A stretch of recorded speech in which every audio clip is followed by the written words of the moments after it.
I don't think you're getting the sound still. I can go in my office and listen. Oh, wait a minute, it is, the thing is, sounds, bro. Wait.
Good morning.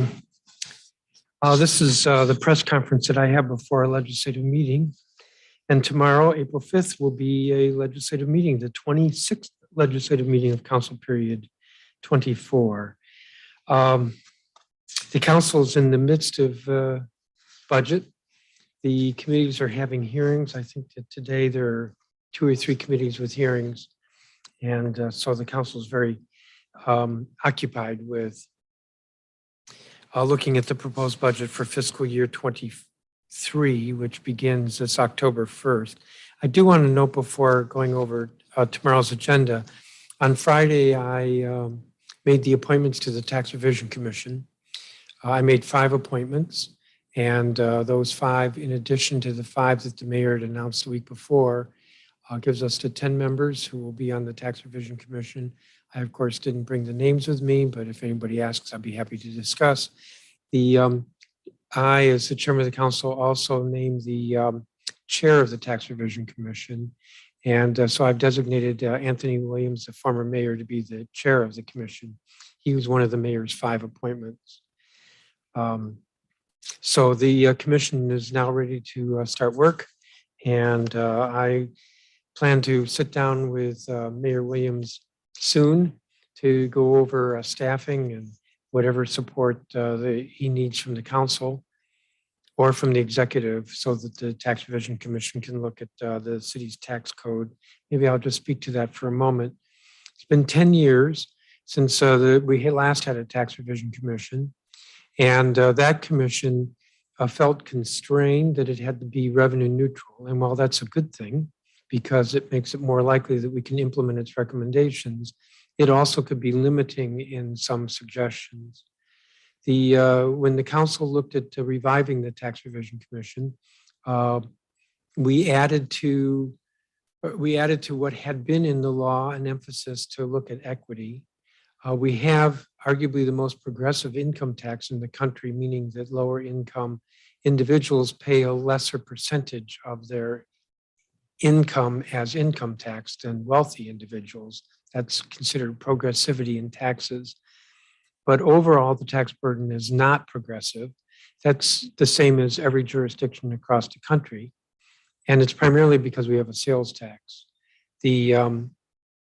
Whether we could be truly progressive or not in terms as the word is meant in tax terms, don't know, but that's something we want the commission to look at, as well as what changes have occurred across the country in jurisdictions with regard to taxes, and what would be best for residents as well as businesses to stimulate business activity, but also to protect those who struggle with taxes or the tax burden, and to actually understand what that burden is rather than just simply anecdotally people who say, well, I don't like paying taxes, it's a burden. We want the commission to look at it more thoughtfully. There is close to $1 million, if I remember correctly, in the budget, we'll obviously have to adjust this to run into next year. But the resources will be there for the commission to look at what taxes are in the city and how they compare with best practices elsewhere and how they could be more progressive, and to also look at promoting equity. So that's pretty much the what we expect of the commission. With regard to tomorrow's meeting, tomorrow's meeting is heavy on emergency bills. We do have for first reading the Protecting Consumers from Unjust Debt Collection Practices. That came out of committee of the whole 2 weeks ago. And other than that, there's some contracts. The contracts, as far as I know, are not controversial, so I won't go through those. We have at the non-consent agenda a couple of sense of the council resolutions. One that would support renaming the Chevy Chase Circle, which was named after a former senator who was very racist and actually promoted the racial or racist covenants in the development of Chevy Chase, DC. There's also a sense of the council with regard to denouncing the Russian attack on Ukraine. I'll note the building is lit as best we can in yellow and blue at night, the Wilson building, in support of the citizens of Ukraine.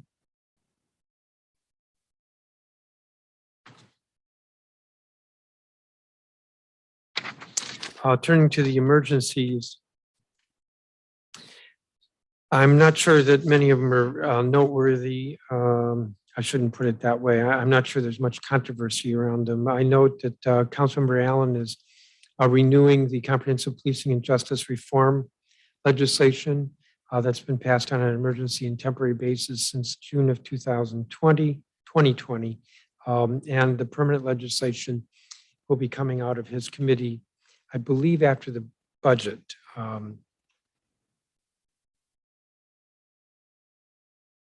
I'll note only because it's interesting that there's a lease approval that I'm moving for the University of the District of Columbia to continue leasing a hangar at National Airport, because the university does have a school within the university related to aviation. So they've had a hangar there since 1993, I believe, and this will be a, instead of a month-to-month lease, a annual lease. I think it's multi-year. We're appointing, the council's confirming my nomination of Janu Park to be the executive director of the Criminal Code Reform Commission. The Criminal Code Reform Commission has been in existence for at least 10 years. It finished its work in terms of rewriting the criminal code, gave it to the council. Chairman Allen introduced it. They've, I believe, had hearings. They're working on it with the intent that we will mark up that legislation later this year. That would be the first rewrite of our criminal code, I think, ever. Much of the code dates back to the early 1900s and has been added to piecemeal, and there's a lot of inconsistency throughout the code. Only the executive director is on the agenda for tomorrow, but you'll be hearing more about that.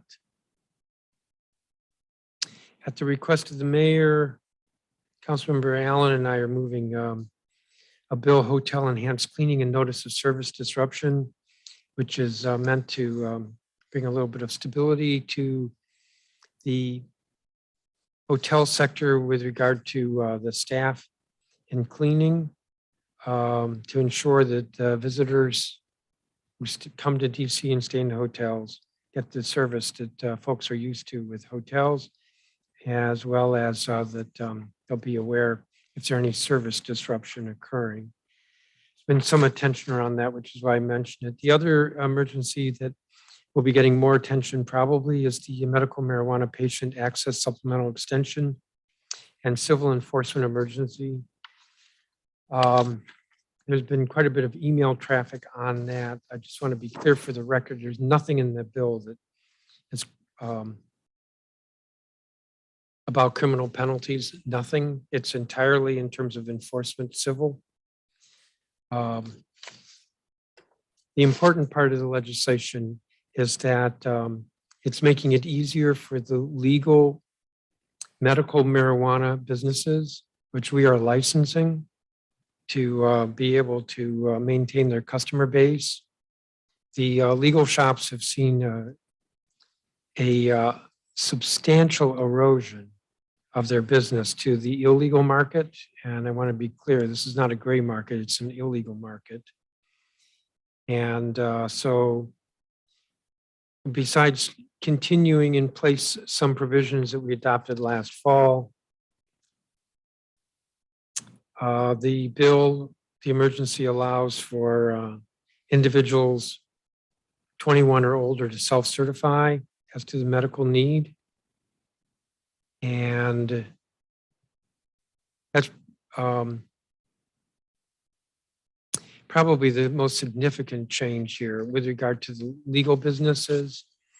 And then the legislation gives more authority to the ABC board, technically to the mayor, but we expect it'll be the ABC board to civilly enforce where there's a business that's operating illegally with regard to marijuana. I will note, because there's been some claims that are inaccurate, I'll say there have been some false claims, that based on research we've done, let me see if I can find a number here.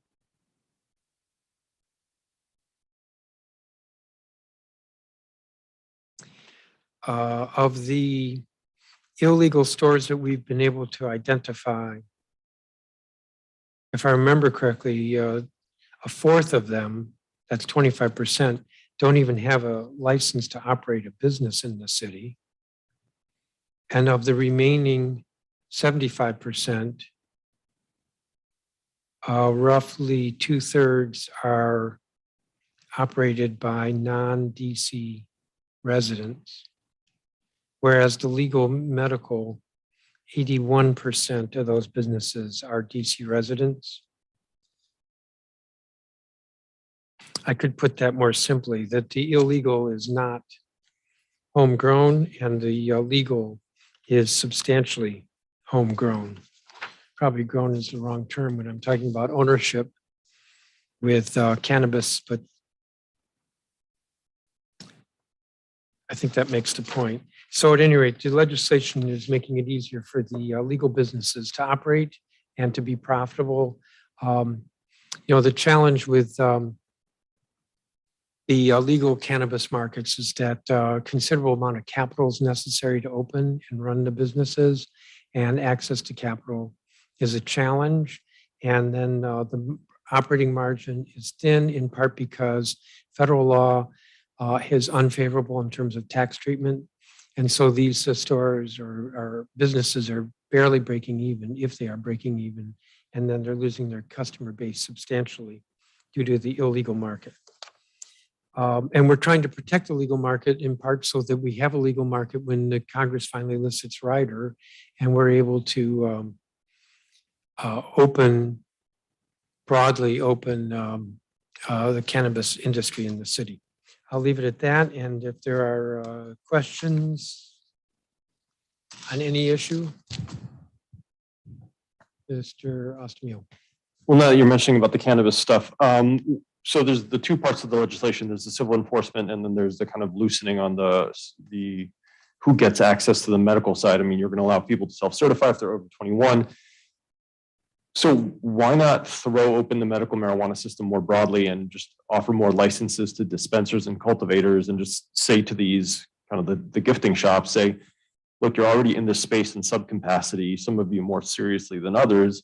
Here's a mechanism to get into the medical market, which is now effectively becoming an adult use market, just without you guys calling it that. Well, more, as to use your term, more, but not effectively an adult use market.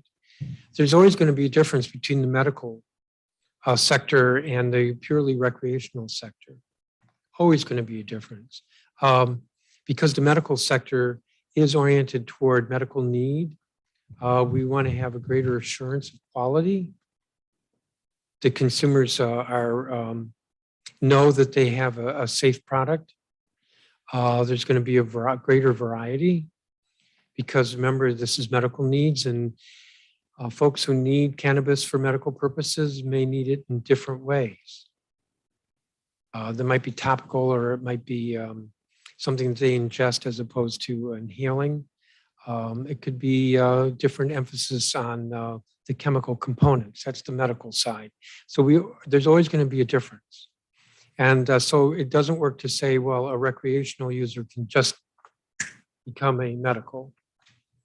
But in addition, this market is to be regulated. We are unable to regulate the recreational side because of Congress. And I can't emphasize enough how stupid that is because, and I mean stupid because it's the cannabis is legal in the city, but we cannot regulate it. So it's like the Wild West. But the day will come when the rider's lifted and we will have regulation. And regulation will require more responsibility than what we're seeing from the black market folks, like having a business license, like paying taxes, like having a payroll that's actually a legitimate payroll, that's complying with all payroll requirements in the city. These are things that don't exist in the black market.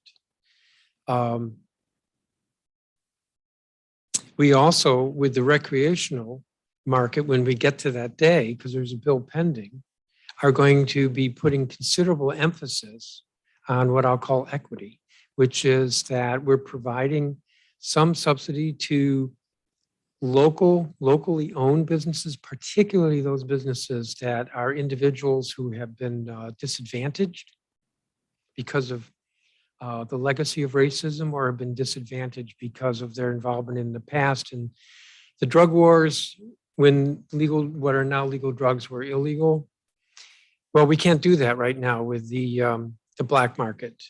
And then we also want that when we are able to open the recreational market legally, that there will be considerable emphasis on, as what I already said, the disadvantaged folks. And you don't get that with the black market. I mean, who knows who's in the black market other than, of course, there are people who are breaking the law, but many of them, it appears that many of them are not individuals that have suffered from the legacy of racism. I think I mentioned this before. From what we can tell of the illegal market in the city,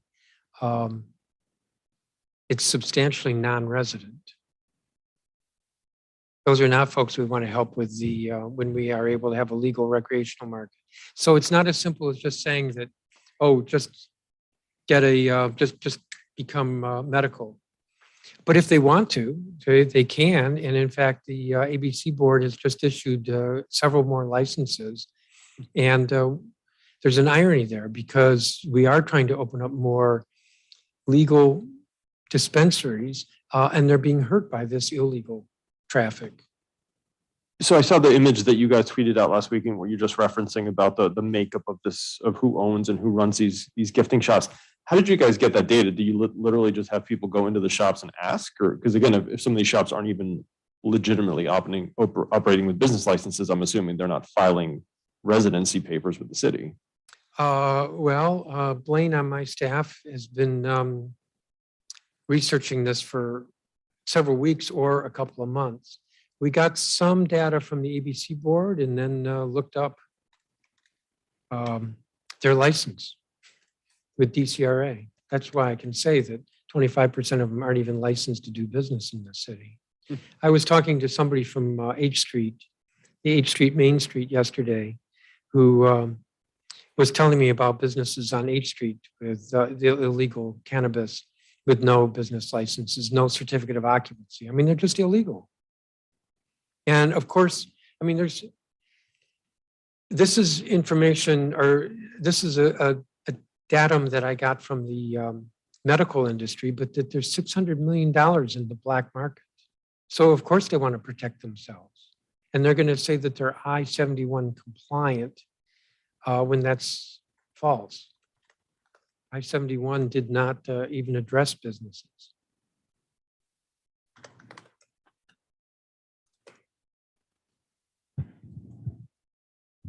Julie. Thanks. So I know you've been getting calls and emails from these businesses saying that these are majority Black and brown owned businesses, people of color saying you're going to put us out of business. And, we've got a shop here, we're gifting, which is allowed under the law to give away these products. And what are you telling them when they're worried about these minority owned businesses being put out of business? Well, we don't know that they're actually minority owned. And as I said, we do know that a substantial number of them, a majority of them are not DC. I'm not feeling so sympathetic about illegal out-of-state operators in the district. But as I said, and I'm reading some notes here,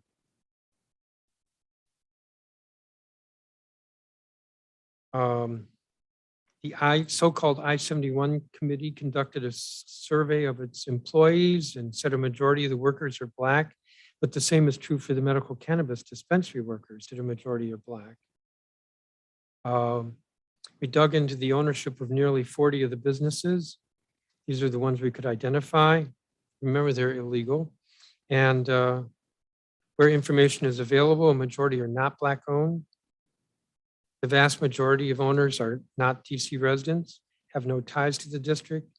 By contrast, 81% of all medical cannabis licensees are district residents, and 85% of the dispensary owners are district residents. Now, those are the facts, even though what we're hearing is different. So I've gotten these emails defending the black market, saying that, well, they pay taxes. I'm having a hard time understanding what taxes an illegal operation is paying. And I know last time, a few months ago, that the council talked about self-certifying for people 21 and up. Yes. There was some concern about there being a fiscal impact. What? About there being a fiscal impact, so you couldn't do it in emergency legislation. What changed? Well, the beauty of emergency legislation and fiscal impacts is that if the agency supports it, there's no fiscal impact. So what's the agency here? The ABC board. I mean, they're concerned as well. Now, I shouldn't really speak for them. You should talk to them if you're interested, but they're concerned that the legal market is being hurt. $600 million in the black market. The customer base for medical has dropped precipitously. And the legal dispensaries, which have paid for the licenses, which is a lot of money, have got the capital, are doing things legitimately, are barely keeping afloat. They've lost customers, they need to regain customers. So, I mean, think about it this way. You have a medical condition and you think that cannabis could be helpful to you. So you can, this is the way the law was, you can find a doctor, have an exam, get a prescription, go to the ABC board, get in line, get your medical card. Then, and you have to pay for all these things, by the way. You have to pay for the doctor and you have to pay for the medical card. And then you get to go to the dispensary where you can get, I don't know, like 2 ounces or 1 ounce or something. So we're making that easier. And instead of having to pay and see a doctor, you can self-certify. If you have a card that's expired, you can continue to use the card. The expiration is told. And so it's easier for you to get the card. All of this is cheaper. And actually, even though you might still want to, because you're a risky kind of person, you might still want to go to the corner pop-up and buy some stuff. But when you go to a dispensary, legal dispensary, there's some quality there and you're getting, there's quality. You don't know if there's some other chemical in the product. So what will the steps be now for a 21-year-old who wants to say, I'm going to self-certify, I want medical marijuana? Well, I'm probably going to get this wrong, so you should talk to Blaine afterwards. But it would be basically that you can go to the ABC board and get the, which I think is called ABRA, not ABC, and get the application form, and you would have to self-certify that there's a medical need, and then you get the card.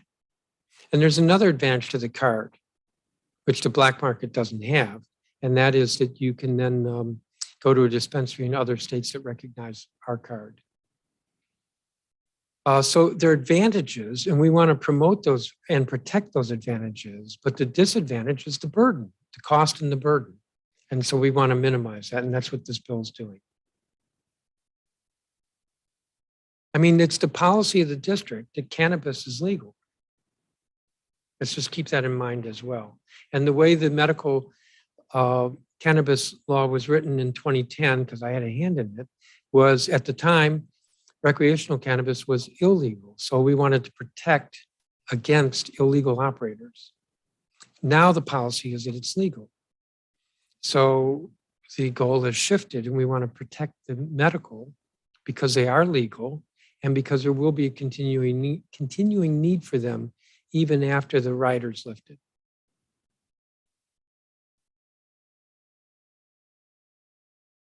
Just one last one to follow up on this.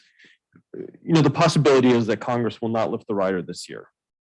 It also, if Republicans win, probably Did I won't tell get you I lifted. think that's stupid, the rider, but go on. I know you said we got you saying it's stupid.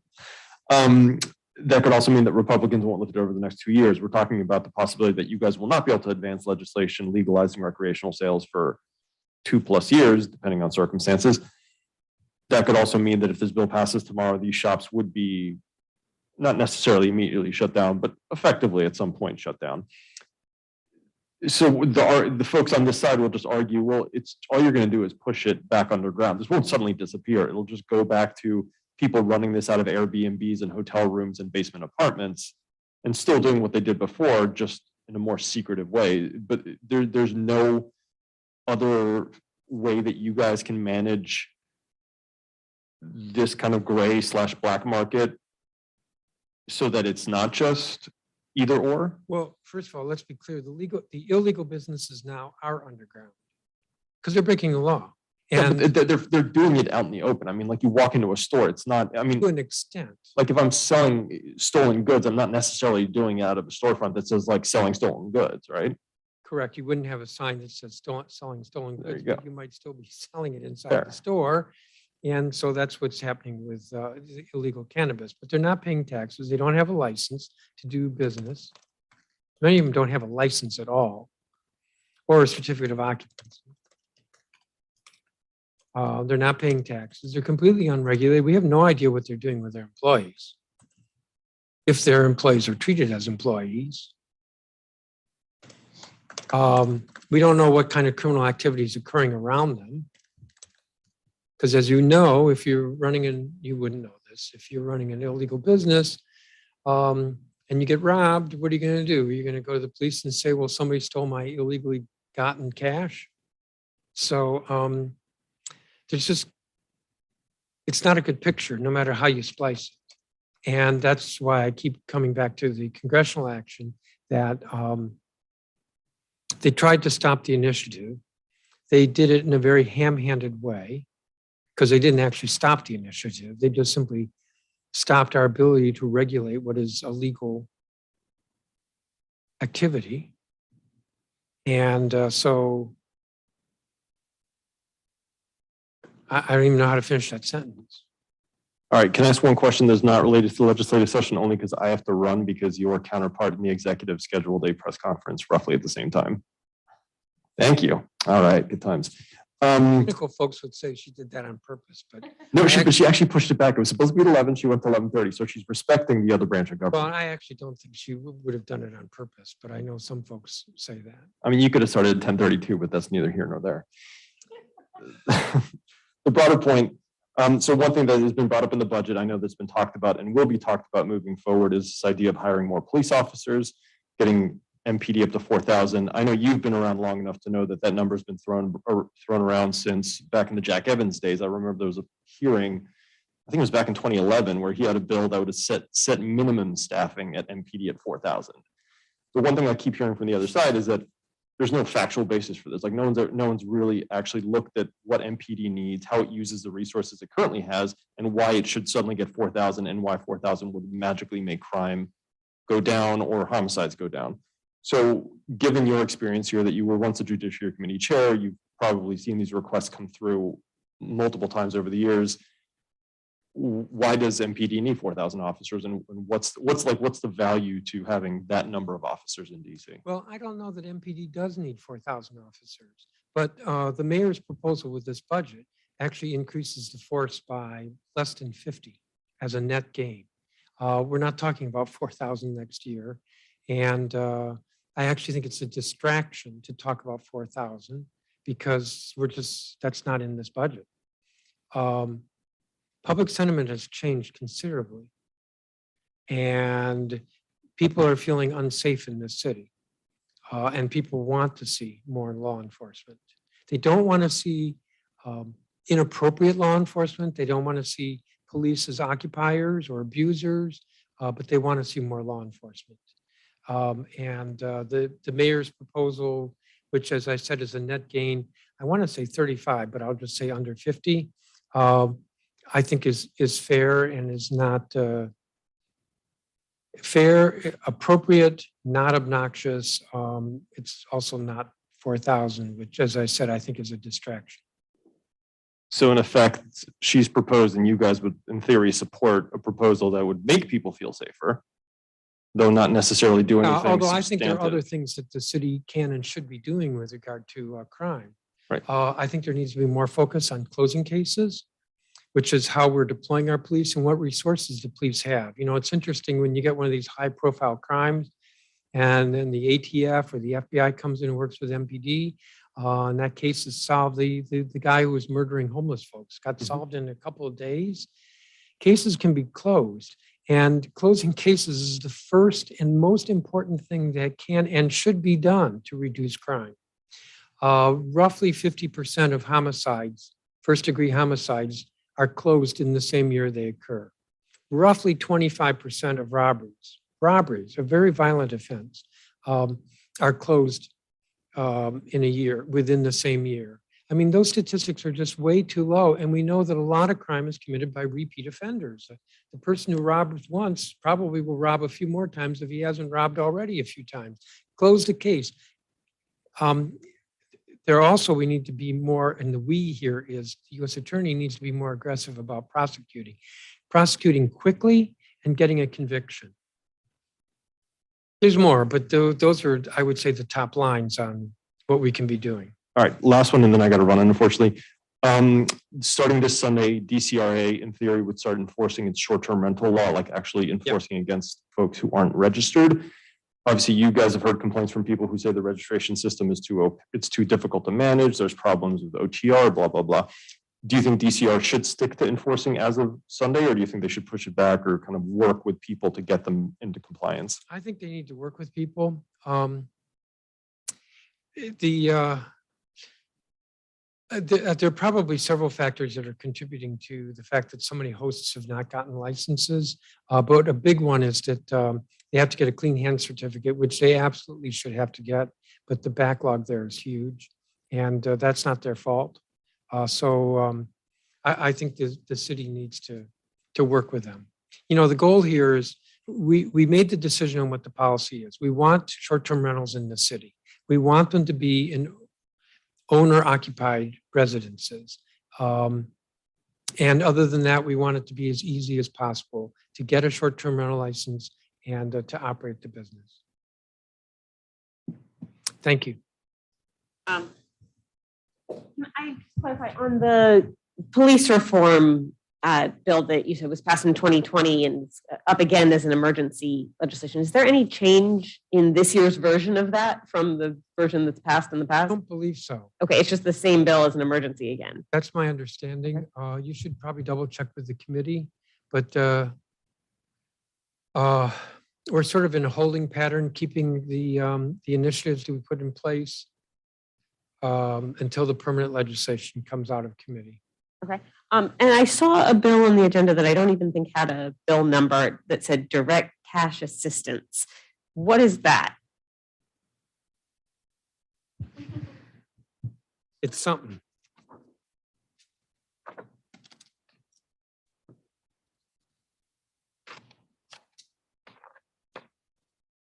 I think that's being moved by Councilmember McDuffie. As part of the fiscal year 22 Budget Support Act, the council provided the Office of the Deputy Mayor for Planning and Economic Development with grant-making authority for the purpose of providing funds to support district-based direct cash assistance programs or pilot programs that provide unrestricted cash assistance directly to individuals or households. In January, DEMPED announced a $1.5 million direct cash transfer pilot program called Strong Family, Strong Future DC to support maternal health and advance economic mobility. DEMPED anticipates that many of the new and expectant mothers who are expected to participate in the program currently receive other district public assistance benefits, including TANF, to ensure the program participants remain eligible for other direct district public assistance. It's necessary to clarify in the law that any direct cash assistance payments under this pilot shall be excluded from the calculation of income or assets for the purpose of determining eligibility or calculating benefits under the District of Columbia Public Assistance Act. We've seen this. There's a greater recognition with some of the assistance programs that we are providing that it puts at risk individuals' eligibility for other assistance programs. And we don't want to jeopardize that eligibility. Got it. Thank you. Very interesting. And there's been a few developments since we last talked about the Washington Commanders. Maryland is putting forth their stadium proposal today, I believe. We now know that Congress is looking into potential financial improprieties with the team. Have your thoughts changed at all? Or are you able to say anything about what you think about the idea of a stadium in DC for the team? I think a stadium in DC is great. The question is whether we pay for it, and I don't support our paying for it. I don't know where all the members are. I do know there are a number of members who don't think we should pay for it. The mayor has, I believe, has suggested that the city would support infrastructure. I think that's reasonable. Of course, it depends upon what it exactly means. But I would add my own personal view, and this is not speaking for other members of the council, is that until the various sexual abuse or harassment allegations are, or let me put it this way, until the report or reports and investigations are made public, I'm not inclined to be helpful. Sorry, I couldn't hear that. I'm not inclined to be helpful until those are made public. Helpful in terms of the infrastructure support. Any support. And if Maryland and just think Virginia that- are going ahead right now with trying to, put money in, get the team to come to Maryland or Virginia, do you think it's a problem if DC loses out on this window?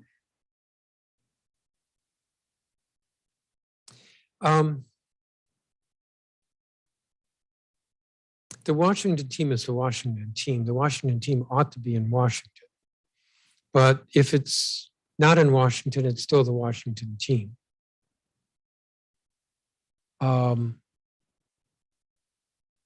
If there is a proposal, I still have to get past the threshold of the investigative reports have got to be made public. But if we get past that, I think we have to look at what the proposal would be. A proposal that generates a lot of other activity, such as we've seen around the National Stadium, or it could be purely residential, but where the proposal actually supports more, then why wouldn't we want to help at least with regard to infrastructure? In terms of the stadium itself, we already spent $600, $700, $800 million for the national stadium. We didn't spend as much for Audi Field, but we did put a fair amount of money in there. These are assets that can be used for non-sport venues, activities like a concert, but at some point we start competing with ourselves. So that's a long way of saying we have to look at what the benefits are. And if the benefits are if there are benefits, collateral benefits, then it makes sense to be helpful to it, assuming we can get past the initial threshold. Thank you so much. Any other questions? Mr. Rice, you'll be the last one. Well, yeah. Do you have any comments on the column, the opinion piece that Irv Nathan did on expanding home rule while statehood doesn't seem to be very promising these days? I haven't read the column, so I don't know that I can comment on it. If you look at my record, I've always been supportive of different steps that would expand our local authority, like budget autonomy. He talked about judges in particular. I think wherever we can expand our authority, but ultimately we should have all the rights and privileges that come with being a state. And what about Eleanor getting a full vote in Congress as Tom Davis once proposed? I was supportive of that. The only reason that I became oppositional was when they tied that to the Ensign Amendment, which prohibited our regulating guns. Did you still support it with the amendment or? Absolutely not. No, I Okay. thought I just said that. Absolutely not. Okay. There was no doubt in my mind, and I was very angry at some colleagues who thought we should go ahead and support Tom Davis's bill with the Ensign Amendment. And I was like, no, guns are too important as a public safety issue for us to give up regulating. Thank you. Thank you. Thank you all very much. See you tomorrow at noon.